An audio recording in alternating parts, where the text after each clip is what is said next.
Venus of Urbino, and Olympia. Here we have the Venus of Urbino, painted by Titian. It is currently in the Uffizi Museum in Florence, Italy. Let's explore the Venus and its artist. Titian was commissioned to paint a painting as a gift to the young wife of the Duke of Urbino. For a model, he used a painting from his mentor Giorgione titled Sleeping Venus. During the Renaissance period, when painting an erotic nude, Venus, the goddess of love, was often used. People accepted this because it was not a real woman, but a fictional goddess. It allowed them to look at the eroticism without guilt. Titian completed the work in 1538. The message to the wife was for her to be a faithful wife and a good mother. The Renaissance period took place between the 14th and 17th centuries. It was considered a bridge between the Middle Ages and the modern time. The word Renaissance literally means rebirth. The political climate at this time was very stable. There was no central government.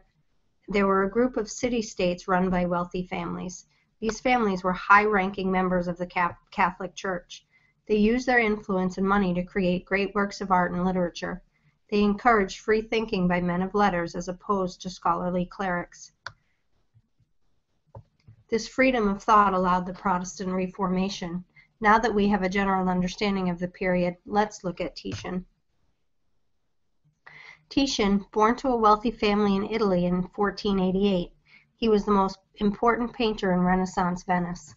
He studied painting at the art school of Giovanni Bellini. While studying at Bellini's school, he met Giorgione, who was to become his most important teacher and mentor. He became the painter for many famous families in Venice, including the Vovier family, who he painted the Venus for. Titian also painted for Philip II of Spain, Pope Paul III, and Holy Roman Emperor Charles V. This is Olympia, painted by Manet. It is currently at the Musée d'Orsay in Paris. Let's explore Olympia and her artist. Olympia was painted by Edouard Manet for the Paris Salon of 1865. He drew his inspiration from Titian's Venus of Urbino. He used a model by the name of Victorine Meurent, who was immediately met with scorn and outrage, not for the nudity, but that she was a prostitute. He gave this prostitute a face, which was the major cause of the outrage. Olympia was painted during a time referred to as the Realism period between the years of 1850 to 1900.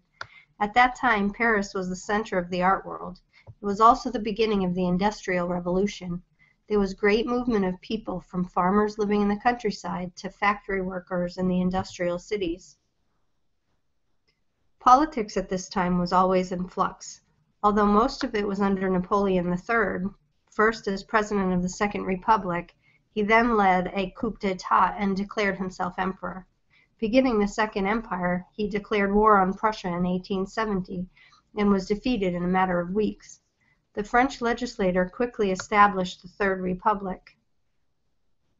The birth of the Republic saw France occupied by foreign troops, the capital in a popular socialist insurrection, the Paris Commune, and 2 provinces annexed to Germany.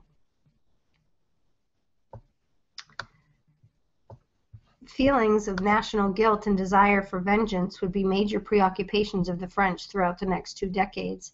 The influence of the church greatly decreased at this time, and the people of France became very secular. Manet was born to an upper-class family in Paris, France, on January 23, 1832. His father, a French judge, expected him to follow in his footsteps and go into law. When this didn't work, his father suggested he go into the Navy. After he failed the entrance exam 2 times,